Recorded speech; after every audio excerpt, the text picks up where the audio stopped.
Assalamualaikum warahmatullahi wabarakatuh. Perkenalkan, nama saya Fadila Dukartika dengan NIM 2311513001. Di sini saya akan menampilkan perancangan sistem digital MSI. Saya di sini mendapatkan soal nomor 1, di mana soal nomor 1 tersebut masalahnya itu pembagi jalur konveyor berbasis MSI menggunakan counter dan decoder dengan Verilog.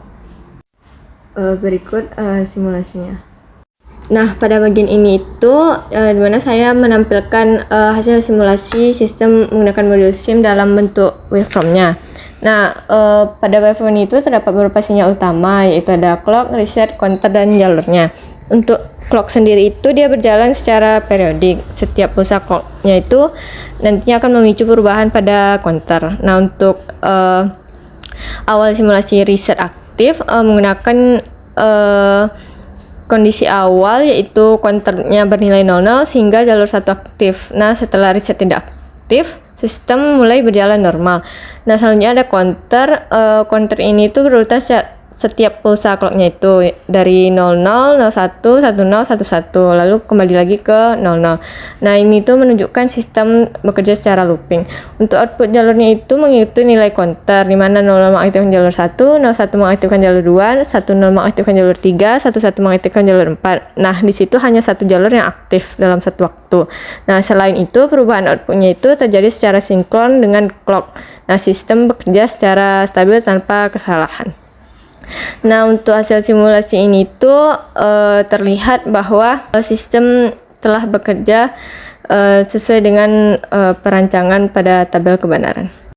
Nah, untuk video kedua kali ini tuh video yang menampilkan proses perancangan sistem digital menggunakan software Quartus 2. Nah, untuk software ini sendiri itu digunakan sebagai tools untuk melakukan sintetis desain berbasis Verilog, serta nantinya kita bisa melihat bagaimana desain tersebut direpresentasikan dalam bentuk rangkaian logika.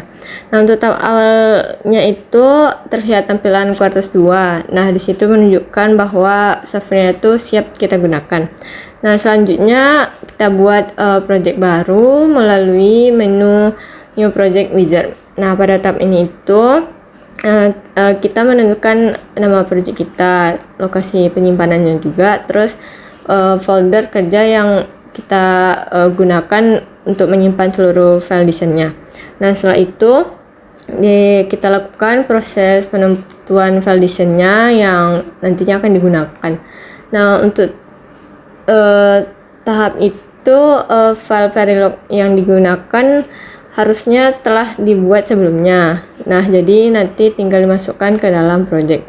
Nah, untuk filenya itu berisi logika sistem pembagi jalur konveyor yang terdiri dari counter dan decoder. Nah, untuk selanjutnya dilakukannya itu pengaturan top level entity untuk menentukan modul utama yang nantinya akan dijalankan dalam sistem.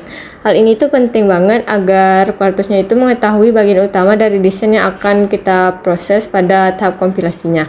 Nah, setelah semua pengaturan selesai, langkah berikutnya kita bisa melakukan proses compilation dengan menekan tombol Start Compilation. Nah, untuk tahap ini itu Quartus akan menerjemahkan kode Verilog menjadi bentuk rangkaian digital yang terdiri dari elemen-elemen logika seperti flip-flop dan gerbang logika. Nah, selain itu proses kompilasi ini juga dia untuk mendeteksi adanya error pada desain, baik dari segi penulisan sinteks maupun kesalahan logika. Jika terdapat error, maka kita lakukan perbaikan terlebih dahulu. Namun jika tidak terdapat error, maka proses kompilasi akan selesai dengan 100-nya berhasil. Nah, setelah kompilasi selesai, selanjutnya dapat melihat hasil sintetis menggunakan fitur RTL Viewer. Nah, pada tampilan ini berupa kode Verilog yang akan ditampilkan dalam bentuk satu rangkaian digital. Nah, di sini dapat kita lihat bagaimana hasil kompilasi tersebut membentuk rangkaian saling terhubung. Nah, setiap komponen bekerja sesuai dengan fungsinya masing-masing sehingga membentuk sistem yang utuh.